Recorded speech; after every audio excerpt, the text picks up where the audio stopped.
ရန်ကုန်မြို့မှာဆိုရင်ဗုဒ္ဓဘာသာဝင်တို့ရဲ့မဂိုက်တီးတဆူဖြစ်တော်မူတဲ့ဒေဇူဓာတ်ပုံရွှေကုန်းစေတီတော်မြတ်ကြီးကို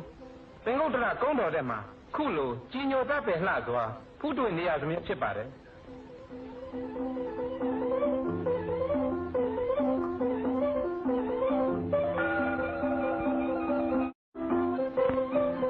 စစ်ဘေးတော်ရဲ့အလယ်မှာဖြင့်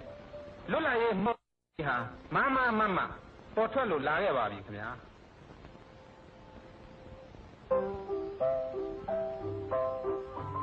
ဒီညတာမကသေးပါဘူးတရားလွတ်တော်ယုံကြီး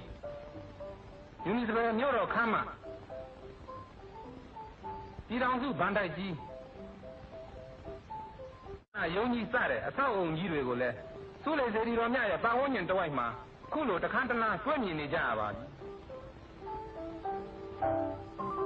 1948ခုလွတ်လပ်ရေးရတဲ့အချိန်ကစပြီးနိုင်ငံလုပ်ငန်းတွေကိုအခက်အခဲအမျိုးမျိုးကြားကနေပြီးအောင်မြင်စွာဆောင်ရွက်နိုင်ခဲ့ကြပါတယ်ဒီလိုဝတ္ထုတရလောကီပြန်လည်ထူထောင်ရေးကိစ္စတွေမှသာမဟုတ်သေးပါဘူးလောကုတ္တရာကိစ္စမှလည်းပြည်တော်စုမြန်မာနိုင်ငံတော်ဟာကမ္ဘာအဝှမ်းကြော်ကြားသိရှိနေတဲ့သတ္ထသံဃာယနာမဟာဓမ္မသဘင်ကြီးကိုလည်းဦးစီးကျင်းပနိုင်ခဲ့ပါတယ်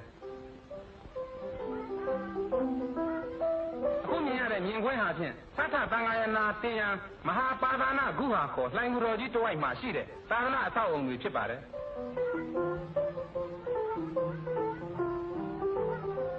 ဒီကတော့သံဃာယနာတင်ညက်မှာအစတီတွင်ညက်မဟုတ်ပါမြန်မာပြည်မှာဆိုရင်တပူပြမွေးမန္တလေးဝယ်စင်ရှေးကဘာတိုက်ခဲစွာသာရတနာဘုံမြတ်စုံရောင်ကြီးနမ်းမြုပ်ကြီးကိုဇာနီဖုံးကောင်တိုက်လုံးအောင်ကြီးကုန်းပေါင်နတ်ဆွေဆယ်ဝင့်နေလျင်စသဖြင့်ရတနာတိမောဟောလာမင်းတို့မင်းတရားကြီးလက်ထက်တော်တွင်မန္တလေးမြို့၌ပြင်စမသင်္ကနာတင်ပွဲကိုဆင်နွှဲကျင်းပခဲ့ပါတယ်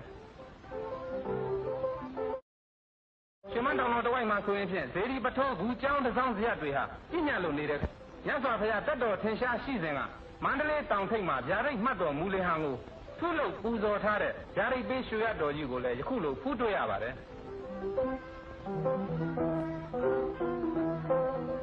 ဒါပေမဲ့မမြဲတဲ့အနိစ္စသဘောတရားကိုဖြင့်တစ်ခေတ်ကရွှေမြို့တော်မှာခုလိုတွေ့ရှိလို့နေရပါတယ်